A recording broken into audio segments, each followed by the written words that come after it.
Have you ever witnessed someone say, if you don't like it, leave, and then everyone left? What was the story? My great-grandmother is notorious for being a mean old witch. It was Thanksgiving at her house and much of the extended family were there.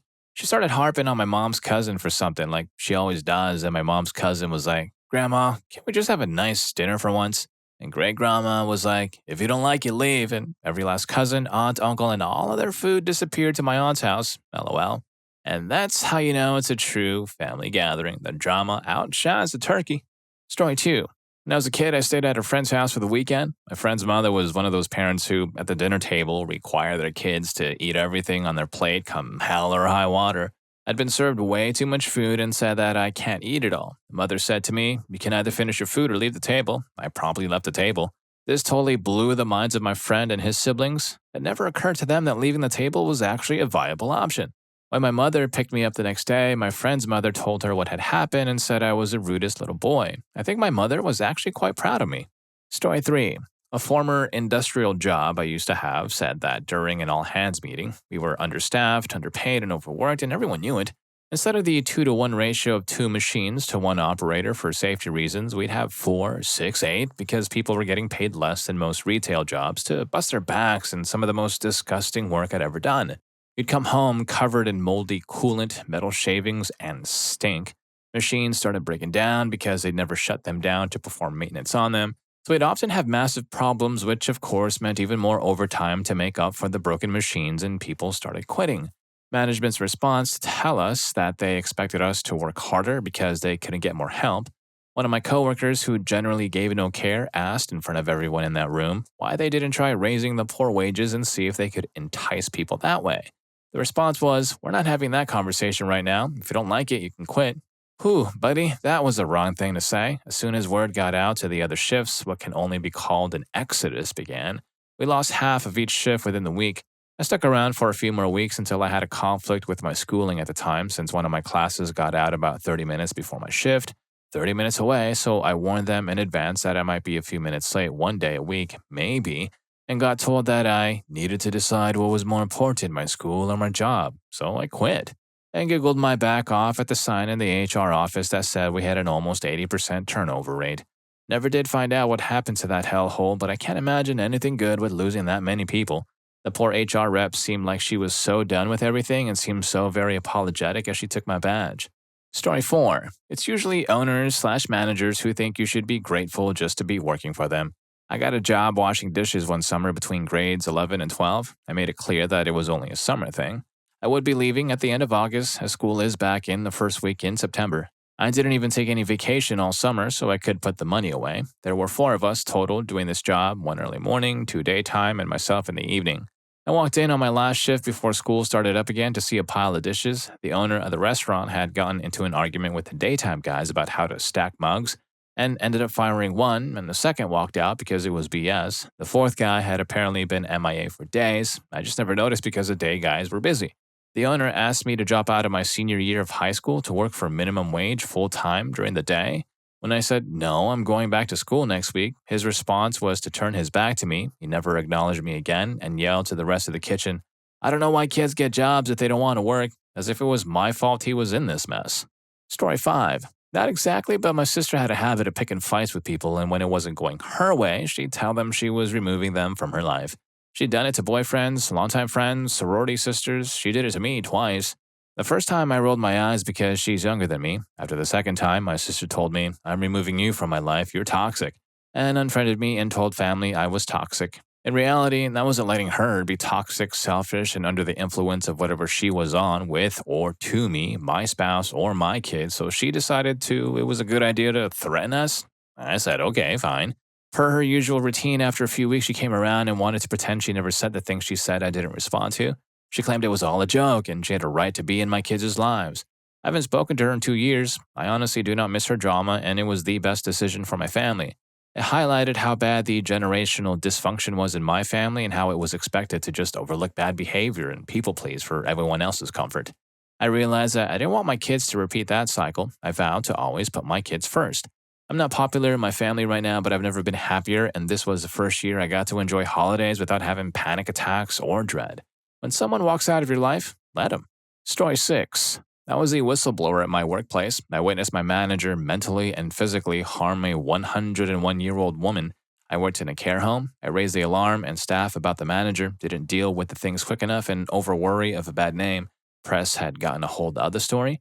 They were trying to keep it quiet and were going to allow this manager back to work on a final warning.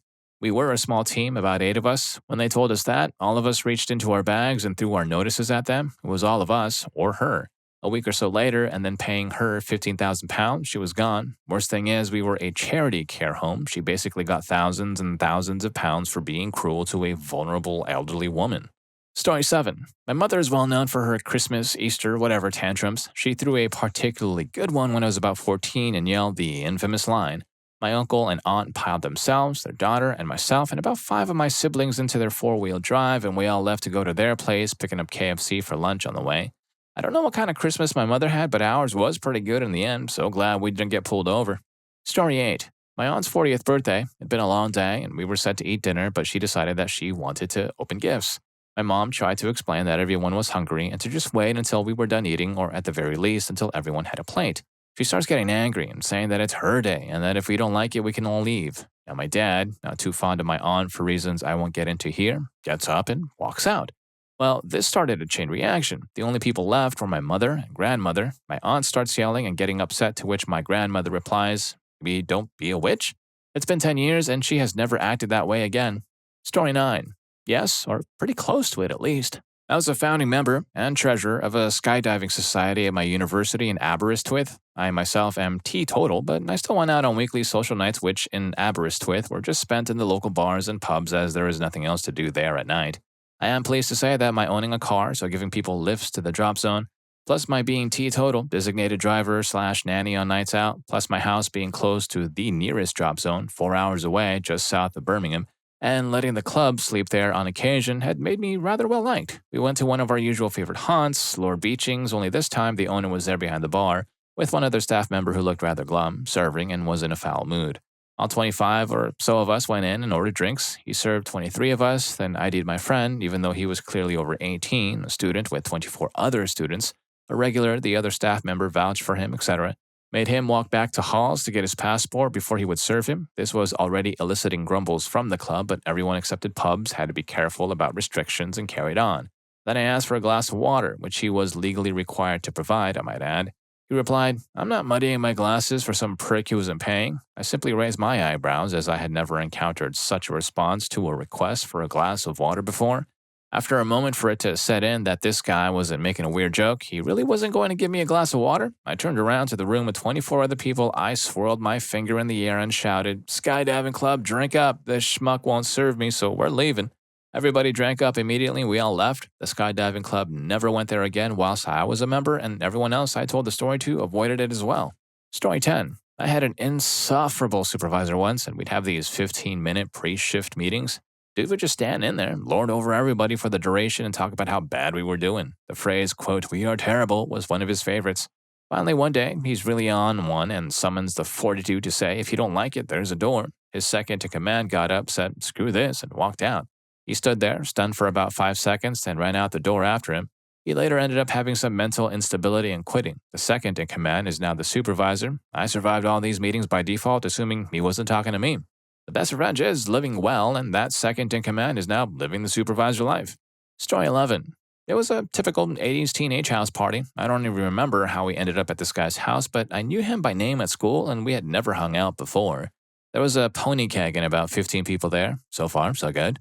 I remember someone asking the guy if he had any music. The dude shrugged it off and said, "Maybe later. First, we have to get in the right mindset." He left the room and came back with a Crown Royal bag. Everyone was thinking he was about to twist up something cool with us. He then pulls out a huge bag of substance in front of us without saying a word. Now, I was okay with a little grass, and I wouldn't care if someone was doing stuff in the back room discreetly, but I never did it myself, and it was definitely not cool with someone having such a large amount in the open. I politely said, "Hey man, that's more of a backroom thing." A couple of others around me said something similar, and the whole vibe changed.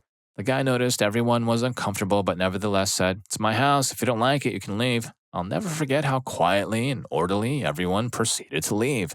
I would guess there must have been only 2 or 3 people left. It was awesome. Story 12. Had a teacher nobody liked pull the old, "If you don't want to behave, you can leave my classroom" on a classmate. The whole class got up and left. Things hadn't been going well in this class since he had started teaching us. The main problem was that he was a really bad teacher. Like, he seemed to have no knowledge on his own subject, history, or at least was incredibly bad at transferring his knowledge. We didn't have any respect for him, and he tried to keep us in line by being extremely strict, but in an unfair way. Wouldn't let anyone ask questions anymore because he could never answer them, screamed at students if they quietly asked their neighbor for a pencil, that sort of stuff. I don't remember what my classmate did that angered the teacher, but it was something minor. We were all fed up with him, so when he told my classmate to just leave, we all did. Felt really rebellious and like I was part of a bigger plan or something. It was great. We got into trouble for it, but also got the teacher fired, so it was worth it.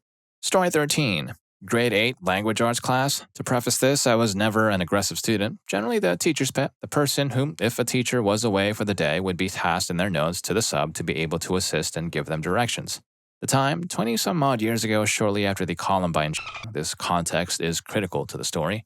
Location, middle of nowhere, Alberta, a small country school. So our regular teacher was out for the day and had left a note directing the sub to ask me if she had questions about what had been covered. Sub comes in, reads notes, and opens the teacher's weekly planner. Then begins writing our words for the weekly spelling test on the board, except she opened the wrong week. Instead of the current week, she had opened the prior week. At this point, being the goody two-shoes that I was, and much to my classmates' dismay, although our teacher would have corrected us when she was back so it wouldn't have helped them, I raised my hand and politely informed her that I believed she had gotten the page wrong as we had previously covered this material. What happened next? I could not make up. She lost her crap. She started ranting about how teens in general, and me specifically, were a danger to her, how she didn't know who her friends and who her enemies were in the class. We've never had this sub before. How she had every right to fear for her life. She then capped it off by saying she was the teacher, and if we wanted to think in her classroom, well, there was a door. We were welcome to leave. I was never a popular child, so I wasn't really expecting one of the popular kids to stand up collectively with everyone else, pull me to my feet, and we all walked out. Now, I mentioned above that we attended a small country school. There was no place to go, so we just sat in the hallway until the principal came down to chew us out for not being in class. The sub was gone by the start of the next period, and the principal taught the rest of our teachers' classes that day. Story 14. My lecturer wanted us to have an extra class online after the exams because we had missed a lesson during the semester. We asked him if we could at least move it to the afternoon, but he insisted it be at 9 a.m. So everyone logged into the classroom, but only 2 people were answering his questions. He then decided to take the register and everyone was present. Then he said, "I'm not forcing anyone to be here. If you don't want to participate in the lesson, go." Everyone logged out immediately except me because I had gone to the bathroom. When I came back, I found him calling for my name. He later logged out and sent me the PowerPoint of the lesson.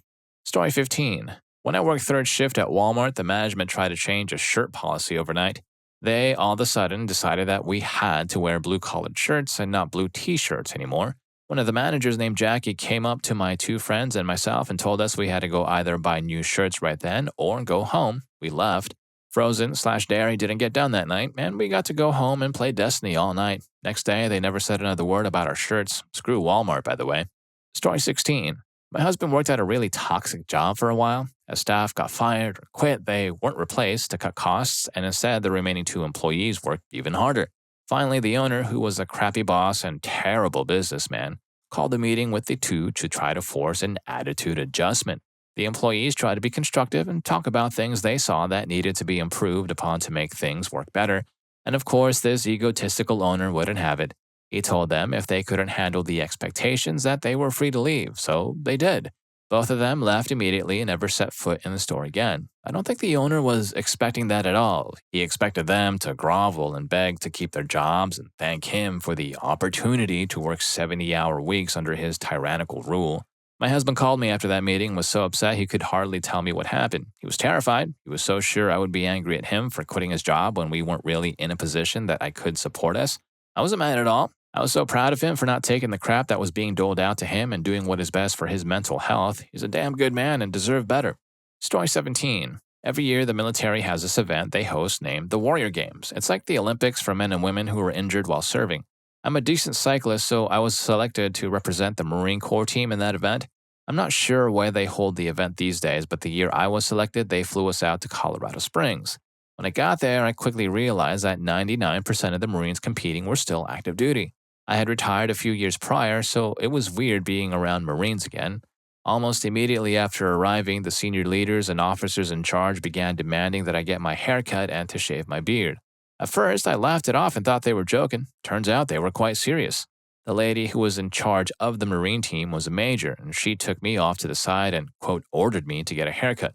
I reminded her that I had retired a few years prior and was no longer required to abide by active military grooming standards. Then a light bulb went off in her head, and with a smirk, she said, well, you either get a haircut or you can go home, your choice. So I smirked back and said, guess I'm flying home. They had already pre-purchased our airplane tickets home, so all I did was call Delta, explain what happened, and the lady on the other end transferred my ticket to a flight home the next day. I'd taken a few weeks off work to attend this event, so I just went back home and enjoyed my time off with my hair and my beard. Story 18. My old management team had rearranged my whole schedule, made a lot of changes, and taken me off one of the areas I worked hard to get into better shape to start from scratch again, somewhere new. Handing my other project over to newer team members, they announced this at a meeting with everyone present where it soon transpired. I was the only one who wasn't aware in advance of these changes. I went to speak privately with the manager and explained they had changed all my working days and hours and placements without even mentioning it could be a possibility, alongside some other things. She exclaimed, this is your job and you will go wherever we tell you when we tell you. If you don't like that, then leave. And then I handed my notice in. They spent a while asking me to reconsider, but to be honest, this was the straw that broke the camel's back, and I'm so glad I left. Although I do remember taking a walk later that evening and thinking to myself, damn, I'm technically unemployed, but I solved it before my notice period ended. Story 19. I work for a hoisting transport contracting company at a large refinery, and for the most part, it's very relaxed. Basically, it's more cost-effective to have more than enough people just in case something goes wrong, so a lot of the time we just sit around waiting for something to do. My foreman, for some reason, doesn't like this and thinks we all have it too easy, even though he is totally redundant and literally not needed at all here. And was telling one of the guys one day that, quote, maybe he needs to go to the yard, our HQ/main office we are dispatched from and all our equipment is stored, and see what a real job is like. So he did. He called the office and transferred there permanently, and our foreman on site lost his mind. He didn't even say anything about it for weeks, but we all knew what happened. One day I even asked if guy that left was on vacation or something. He just mumbled, yeah, something like that. And if you're enjoying the video, learning a thing or two, please don't forget to hit that subscribe and like button for more videos just like this. Story 20. Worked at a Thai restaurant. The owner's daughter, who was a manager, left town for a couple of weeks. We realized when she left that she was stealing our tips and tipping us out way less than herself for over a year if working there with her. When she got back, we confronted her at the end of the night during her shift since she refused to meet with us in an official group meeting. The four of us, servers, called her out and she said, well, if you don't like it, then get out or sue me. We were all 18 to 20 years old and didn't really know what to do. So three of us quit on the spot at that moment and walked out the door. I'll never forget the look on her face. Story 21. Well, I wasn't there for this one, unfortunately, but my high school English class had this scenario. The senior AP English teacher was notorious in my graduating class for not really giving a damn about a lot of the students. From the way that I was told, they were going over quizzes to which the teacher started going over some vague, subjective response and how it was wrong. The students started arguing, and the conversation came full circle to where the teacher started disagreeing with the students. Once he realized this, he started backing off that answer and correcting students again, causing even more frustration. This resulted in a student saying, there's no point in learning this if we're wrong even if we're right at one point. Well, if there's any of you who don't find this valuable, you can stand up and leave the classroom. 2 students of 28 remained. I was absent because I was sick, but what a sight it would have been. Story 22. Had my first job as a massage therapist. My friend from school also got a job there. The business was taken over by this lady who decided to also hire her friend who hadn't even graduated massage therapy school. The owner's friend would start sessions way earlier than necessary if the clients got there early, which meant that sometimes my friend and I would sometimes have to scramble to get ready for couples massages with her. For example, my friend was still commuting and was a few minutes away, and the owner's friend tried to start having the clients get ready. It was frustrating because we'd have no time to talk to the clients before the sessions like we were supposed to. One day, I politely told her that my friend wasn't there yet and she should wait to put the client on the table until he was actually there so he could talk to his client. She got super mad and told the new owner I was being rude to her. Well, the new owner clearly got a different story and started texting me, telling me I was in trouble. I didn't ever find out what the actual issue was directly from her, but I knew it was because of her friend because of how quickly it happened after I told her friend to wait to start that session. I started to set up a meeting in person to talk about it, but she kept refusing and said we could talk about it over text. I decided I wasn't going to deal with that unprofessional behavior from a manager and walked in to tell her I quit. Turns out my friend also quit that day because of her friend's nonsense. The business owner was left with her unlicensed/uncertified friend and a stand in that was extremely unreliable on a really full schedule. Story 23. It wasn't everyone because it only applied to me, but I was working at a fast food restaurant in high school when we got a new manager who tried to be a headache and enforce every rule to the letter of the law. Most of these rules were irrelevant and had been ignored by all previous managers, so he caught out a lot of people who had been there for years and didn't even know what they were doing was technically against the rules. I got in trouble because I pulled out my phone to read a text from my mom. This was 2004. At the time, my mom would have never texted unless it was important. And technically, using your phone on the line was against the rules. I thought he just wanted to look at what kind of phone I had because he said, "Hey, can I see that?" But after he got it, he locked it in the office and told me I couldn't have it until the end of my shift. I told him he had to give me my property back immediately, and he said, "If you don't like it, you can quit." So I did. A few folks tried to talk him down, but he was steadfast and refused. I found out later that every other manager told him he was an idiot. He didn't last too long. Story 24. When I was still in school, we had this great and fun teacher that really did his best for us. Unfortunately, we had some serious BS in our class, not paying attention and just talking through him. I felt so sorry for him. One day, he had had enough and still kind of calmly tells anyone not interested to just leave. Those craps didn't think twice and just stood up and left. What's more sad is that almost everybody blindly followed those craps, even people that I never expected that to do. I sat there probably with two others. That's the moment I realized I'm never ever going to follow blindly like sheep anymore. I never really did this, but I was often afraid to walk a different path. Even 18-plus students, literally paying for their study themselves, can be seriously ungrateful crap. I know it's bad, but I secretly hope they end up without a certificate and a crapload of debt from that study. Story 25. Back in the mid-90s, a coworker was under a great deal of stress. He was performing a low-skill role in a high-skill industry during a tremendous crunch that was very important to the company. Entry-level stuff. More a job that's a stepping stone than a career. Despite that, he was an integral member of the team with institutional knowledge and background that couldn't be replaced overnight. Actually, it couldn't be replaced at all. During a team meeting to go over statuses, progress, etc., he asked our boss for some help as he was overwhelmed and simply couldn't keep up anymore. Boss said, "If you can't handle it, there's a door." Dude just stood up and, without a single word, he just walked right out. Boss ended up having to do his job until completion of the initiative. Story 26. A math class in high school. All the math teachers were pretty chill. They knew the majority of kids hated math, so they tried to make it fun. Wouldn't be as strict as other teachers and would treat us like adults, happy to just chat about any old thing as long as we tried our best and did the work. One day we had a student teacher come in and teach the class as part of her studies. Up until that point, she'd been observing for a couple of weeks. She wasn't bad, and she tried to emulate the other teachers, and as an assistant teacher, she was good. Well, when it was her turn to teach alone, it all went to crap. She constantly lost the attention of everyone and was generally being a headache and not really helping people who didn't understand.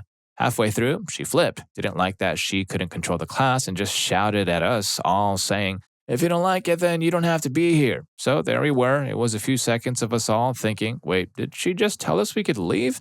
Then everyone got up and left. Our regular teacher was sitting at the side observing. He just looked exasperated and didn't stop anyone, just told us all to have a good day and he'd see us next week. I don't ever remember seeing the student teacher again. Story 27. Okay, maybe not everyone left, but my mother-in-law got me involved in a charity. First, I was a volunteer, then a secretary to the board, and back to volunteer again. Things started changing. People who got on the board were no longer true to the organization's mission and at times ethically challenged. For example, using high school volunteers for the charity in a political campaign, using artwork obtained through contests beyond scope of the contest rules without pay. Anyway, during one of the meetings, which was meant to be planning for a big annual event, I asked myself, why the heck am I allowing anyone to treat me like this? So I openly asked the board members if this tone is the new standard of the organization's interactions with people volunteering their time and talent to them. The president told me I was being impertinent and rude, and if I, quote, could not stand the heat, to get out of the kitchen. To which I replied that I quit volunteering. He told me then I had to submit my resignation in writing in order for it to be acceptable. I sat down, scribbled my resignation on a notebook page, and presented him with it. He told me he won't accept it because it was not submitted according to the bylaws. I told him he was incorrect and reminded him I wrote the bylaws. They were too cheap to hire a lawyer to write them, and they clearly state that volunteer resignations do not require board approval, and I left. I was too angry to drive home, so I went to a cafe across the street. A few minutes later, two other longtime volunteers and all the other high school volunteers walked in. They also all did quit effective immediately as well. The annual event did not take place. The board was sued by the entity it was supposed to be solely supporting for mismanagement and misappropriation of funds. The charity later involuntarily dissolved by the state due to reporting failures. Custodian was appointed who allocated the remaining funds. In hindsight, it was the right time to jump the ship. For me, the best part was the board let the insurance lapse. Guess who normally kept track of the renewals? So the legal expenses and part of the judgment went out of their own pockets. Talk about heat in the kitchen. Story 28. I used to be the co-owner and station manager for a small online radio station. We were all digital, so I rarely met any of our staff in person. And we were online 24/7, so if I was awake, I was pretty much always working. We had a dedicated team of assistant station managers, about 6 of them, in charge of various things. And we would have once weekly meetings with me, the ASMs, and the other co-owner. None of us were paid. This was strictly a volunteer gig. It cost the co-owner and I money to keep the station on the air, but it was a labor of love. At one point, I began to get close to one of the ASMs, and we started dating. The co-owner at the station got jealous and began to give him crap about his work, demanding that he redo graphics and coding over and over and over, even when it was perfectly fine. He laid into the ASM at one of our weekly staff meetings, and I lost it. I told him that he needed to stop his behavior or I was going to walk. Fine, he said. This is my station. If you don't like the way I run it, leave. I quit on the spot. So did half of the assistant station managers. Then a large number of the DJs. Within 2 years, the whole thing had to shut down because no one could work with my former co-owner, because he was a petty tyrant who had to have things his way and couldn't let people live their lives. I've never felt such petty glee as when I saw their off-the-air blog post. Story 29. We had this college teacher who didn't do his job diligently, always making us do projects and stuff, but he never makes the effort of teaching us. So us students made a pact. We would talk to him during the next session. If he agreed to start teaching the right way, then good. If not, we would all stand up and go out. He ended up saying, if you don't like the way I teach you, you can go out. So we did just that. Needless to say, he wasn't expecting everyone to go out. We talked to the college principal. He then offered us the possibility to change the teacher. I guess he probably thought he was intimidating, but he just gave the perfect opening.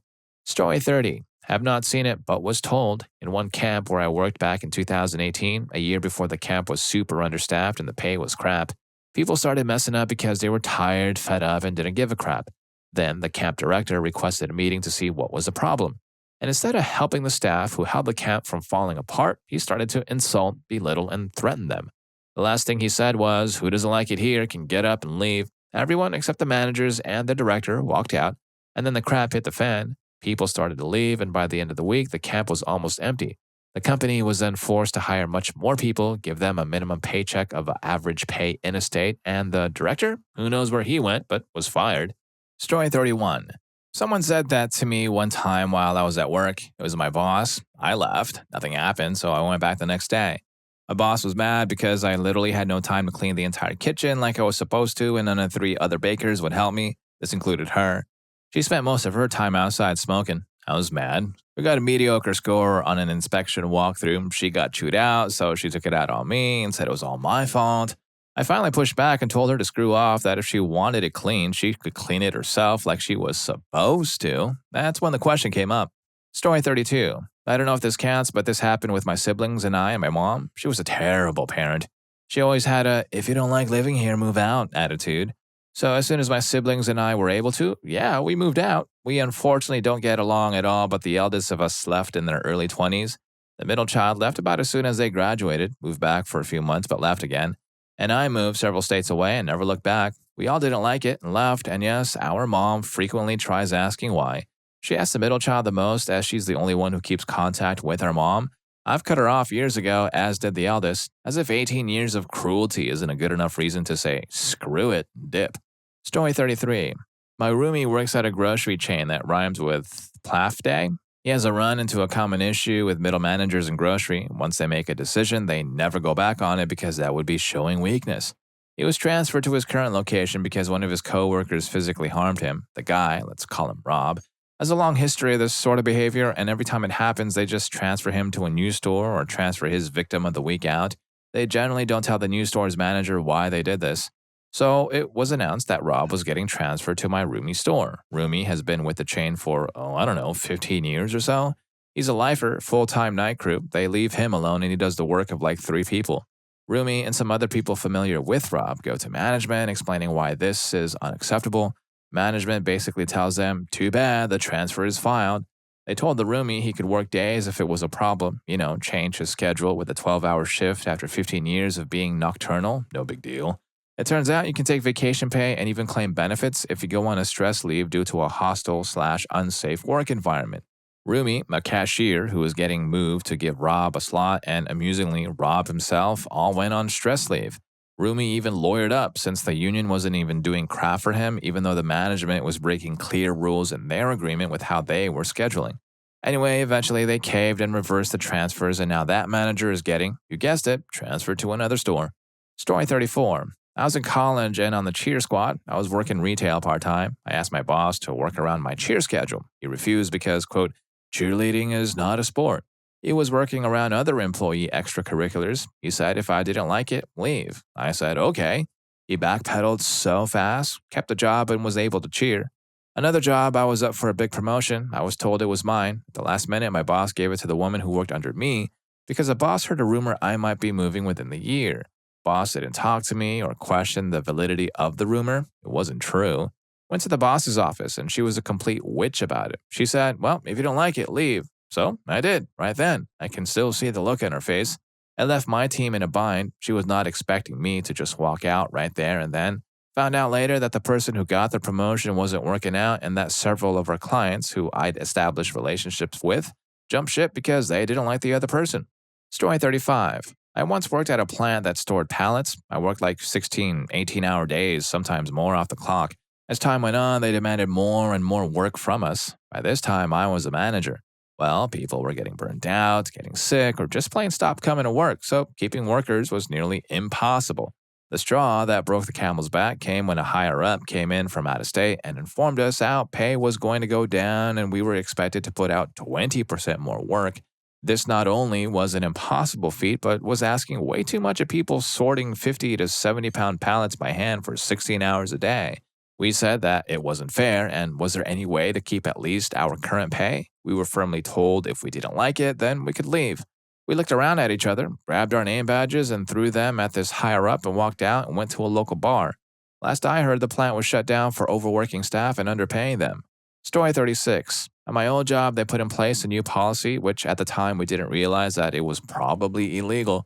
I won't say the name of the company, but basically, in simple terms, was if you had to miss work for anything, the pointed you and 3 full points was termination.